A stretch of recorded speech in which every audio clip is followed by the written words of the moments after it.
My search led me to the study of the spiritual forces with which all of us are blessed. And it was in this field that I came upon a clue which has enabled me to help millions of people to find their earthly destinies. I want to describe my discovery in the simplest terms possible, because it will reveal to you why it is true that whatever the mind can conceive and believe, the mind can achieve, regardless of how many times you may have failed in the past or how lofty your aims and hopes may be. I caught my first fleeting glimpse of the profound law which provides the means by which we may choose our own purpose in life and attain it, while I was being coached by Andrew Carnegie during the organization of the Science of Success philosophy. I had just finished telling Mr. Carnegie that I feared he had chosen the wrong person to give the world the first practical philosophy of personal success because of my youth, my lack of education, and my lack of finances. Well, at this point, Mr. Carnegie delivered a lecture that I shall never forget, because it changed my entire life and paved the way for my helping to change the lives of millions of people, some of them not yet born. Let me call your attention to a great power which is under your control, said Mr. Carnegie, a power which is greater than poverty, greater than the lack of education, greater than all of your fears and superstitions combined. It is the power to take possession of your own mind and direct it to whatever ends you may desire. This profound power, Mr. Carnegie continued, is the gift of the Creator, and it must have been considered the greatest of all of his gifts to man, because it is the only thing over which man has the complete and unchallengeable right of control and direction. When you speak of your poverty and lack of education, Mr. Carnegie explained, you are simply directing your mind power to attract these undesirable circumstances, because it is true that whatever your mind feeds upon, your mind attracts to you. Now you see why it is important that you recognize that all success begins with definiteness of purpose, with a clear picture in your mind of precisely what you want from life. Then Mr. Carnegie continued his speech with a description of a great universal truth which made such an impact upon my mind that I began then and there to give myself a new outlook on life and set up for myself a goal so far above my previous achievements that it shocked my friends and relatives when they heard about it. Everyone, said Mr. Carnegie, comes to the earth plane blessed with the privilege of controlling his mind power and directing it to whatever ends he may choose. But, he continued, everyone brings over with him at birth the equivalent of 2 sealed envelopes, one of which is clearly labeled, the riches you may enjoy if you take possession of your own mind and direct it to ends of your own choice. And the other is labeled, the penalties you must pay if you neglect to take possession of your mind and direct it.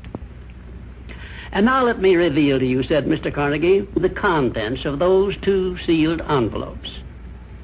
In the one labeled riches is this list of blessings. 1, sound health. 2, peace of mind. 3, a labor of love of your own choice. 4, freedom from fear and worry. 5, a positive mental attitude. 6, material riches of your own choice and quantity. In the sealed envelope labeled penalties, Mr. Carnegie continued, is this list of the prices one must pay for neglecting to take possession of his own mind. 1, ill health. 2, fear and worry. 3, indecision and doubt. 4, frustration and discouragement throughout life. 5, poverty and want. 6, and a whole flock of evils consisting of envy, greed, jealousy, anger, hatred, and superstition. Now, my mission in life is to help you and everyone who needs my help to open up and use the contents of the sealed envelope labeled riches.